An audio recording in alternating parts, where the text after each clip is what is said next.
Dans cette vidéo, je vais vous expliquer qu'est-ce qu'une transformation d'énergie et comment peut-on la représenter grâce à un schéma. Vous allez voir, on va parler de diagramme d'énergie.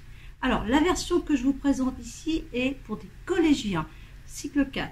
C'est sous cette forme que les questions seront posées au niveau du DNB. Alors, évidemment, c'est une version simplifiée.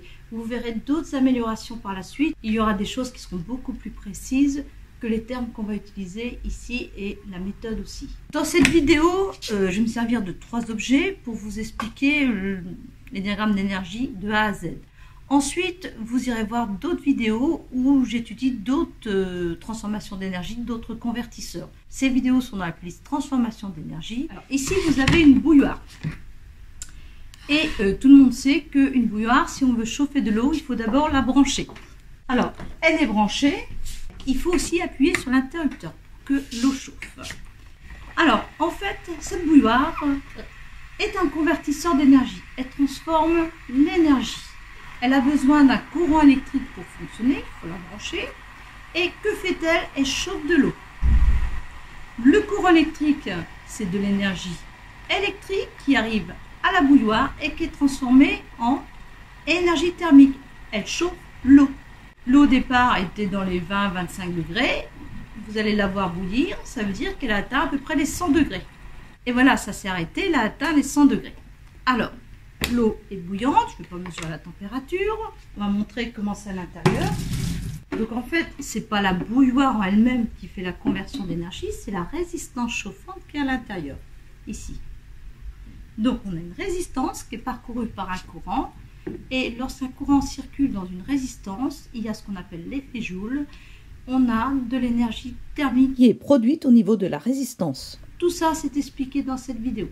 Alors, cette vidéo que je vous présente, là, elle n'est peut-être pas encore sortie au moment où vous visualisez celle-ci.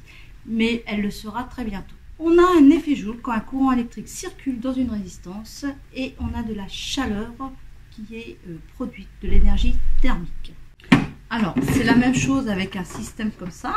On a un réservoir d'eau. Si je branche ce système-là et je viens mettre ça dans l'eau, je vais chauffer mon eau de la même façon. Donc, je rappelle, c'est une conversion d'énergie. On a de l'énergie électrique qui est transformée en énergie thermique. Alors, pour expliquer la conversion d'énergie qui a lieu dans une bouilloire électrique, on va utiliser un diagramme d'énergie. On va représenter la chaîne énergétique. Alors, pour ça, d'abord, je vous explique une version générale sur le papier et après, on l'applique à la bouilloire électrique. Je rappelle, c'est toujours des versions pour des collégiens. Alors, tout d'abord, j'explique le diagramme d'énergie dans sa version la plus simple. On a un convertisseur d'énergie qu'on va mettre dans un ovale. C'est lui qui convertit l'énergie. Le sens des flèches ici montre dans quel sens est convertie l'énergie.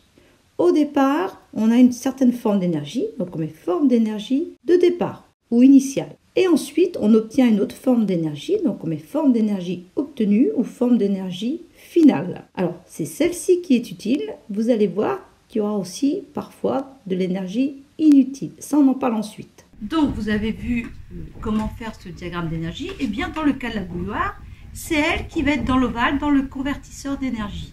Et en amont, c'est de l'énergie électrique, en sortie, de l'énergie thermique. Dans le cas de la bouilloire, eh bien, c'est très simple. C'est la bouilloire qui transforme l'énergie, donc on met bouilloire dans un ovale, c'est le convertisseur. L'énergie entrante et sortante. Alors, l'énergie entrante, il suffit de regarder de quoi a besoin la bouilloire. Eh bien, elle a besoin de courant, donc c'est de l'énergie électrique. Si vous posez les questions comme ça à chaque fois, il n'y aura aucun souci. Ensuite, on se dit, que fait la bouilloire? Eh bien, elle chauffe l'eau, donc c'est de l'énergie thermique. Alors, maintenant qu'on a vu pour la bouilloire, on va étudier, et ça va être intéressant parce qu'il y a d'autres petites choses qu'il faut que je vous explique, le cas de la lampe. La lampe à incandescence, c'est-à-dire la lampe où il y a un filament qui va être chauffé, porté au rouge, et du fait qu'il soit chauffé comme ça, toujours l'effet Joule, on va avoir donc de l'énergie lumineuse qui va être créée, comme ceci. Alors, comment ça fonctionne? C'est toujours de l'énergie électrique qui est utilisée et transformée, cette fois-ci, en énergie lumineuse. Mais là, attention, on va parler de perte. C'est-à-dire que toute l'énergie électrique n'est pas transformée en énergie lumineuse. Pas qu'en cela. Il y a une autre forme d'énergie, on le sait, parce que je ne vais pas mettre ma main, mais si je mets ma main sur la lampe, elle va être chaude, bouillante même. Vous voyez ici le filament de la lampe qui est souvent en tungstène.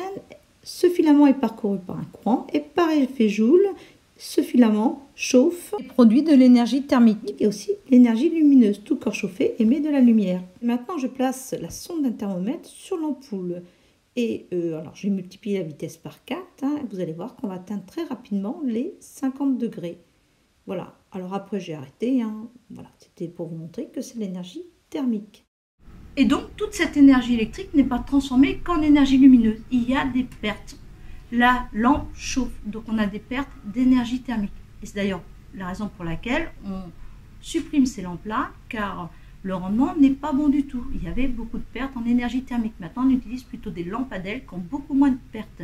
C'est-à-dire qu'il y a un meilleur rendement entre l'énergie électrique utilisée et l'énergie lumineuse, celle dont on a besoin, celle qu'on appelle l'énergie utile. On veut qu'une lampe fasse de la lumière. Donc maintenant, on met ça sous forme de diagramme. Vous allez voir, on va ajouter un petit quelque chose. Le convertisseur d'énergie et la lampe, je mets donc la lampe dans un ovale. Alors, quelle est l'énergie à l'entrée? Eh bien, du courant électrique. Donc, c'est l'énergie électrique. En sortie, de la lumière, énergie lumineuse. Et on a vu aussi qu'il y avait des pertes thermiques. Donc, en entrée, énergie électrique. En sortie, énergie lumineuse. Et il y a des pertes en énergie thermique. Voilà, perdues. Ou on met, comme on l'a vu tout à l'heure, verticalement. Et là, on voit bien que l'énergie est perdue. Voilà pour la lampe. Et nous allons faire un troisième cas de figure. Nous allons parler maintenant de l'éolienne. Toujours pour la même raison, je vais ajouter quelque chose au diagramme, vous allez voir. Donc une éolienne, ici c'est une petite éolienne de démonstration. Tout à l'heure, vous allez voir, je vais me servir de 2 sèche-cheveux pour faire du vent, comme ceci, je vais filmer ça mieux. Et on sait tous que les pales tournent et en sortie, on a de l'énergie électrique qui est produite. Cette énergie électrique va servir à faire briller la petite dalle. Alors en fait, on a 2 convertisseurs. Ça va être vraiment une chaîne avec 2 convertisseurs. Ici, qu'est-ce qui fait tourner les pales de l'éolienne? C'est l'air en mouvement. Donc tout ce qui est mouvement, on dit que c'est l'énergie cinétique. On peut aussi dire l'énergie mécanique, c'est plus général. Et les pales de l'éolienne, quand elles tournent, eh bien, en sortie, il y a un courant électrique, donc de l'énergie électrique. Pour comprendre comment fonctionne l'éolienne à l'intérieur, il y a un alternateur. Je vous le montre de plus près. Vous voyez, il est ici. Et quand les pales tournent, ces pales entraînent le roteur de l'alternateur, l'aimant qui tourne à l'intérieur. Allez voir la vidéo où je montre la chaîne énergétique juste de l'alternateur. Je montre un petit peu son fonctionnement.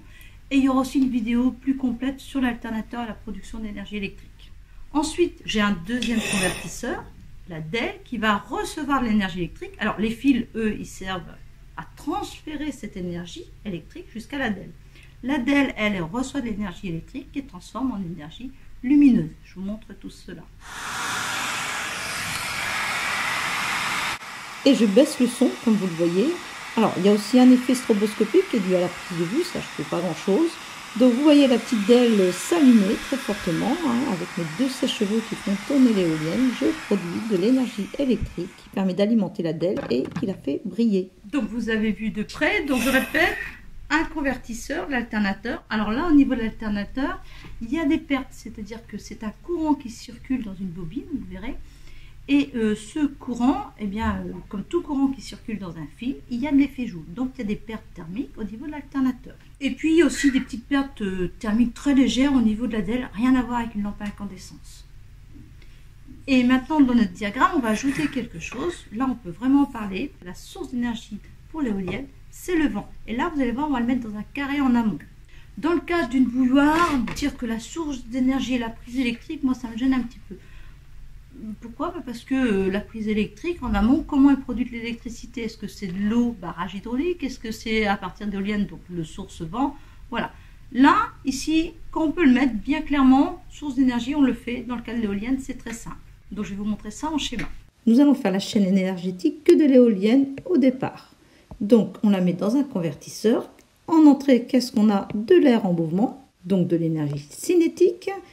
Et en sortie, l'éolienne produit du courant, donc de l'énergie électrique. Et je viens de vous dire qu'il y avait des pertes au niveau de l'alternateur et aussi des frottements, etc.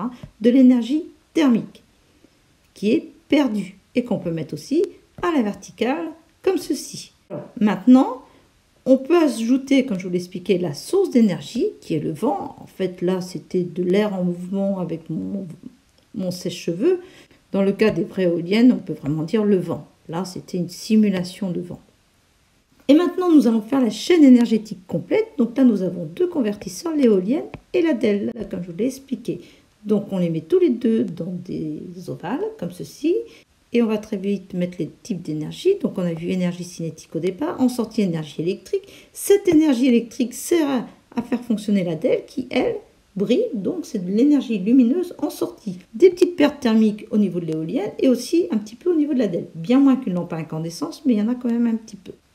Donc on ajoute la source d'énergie, le vent.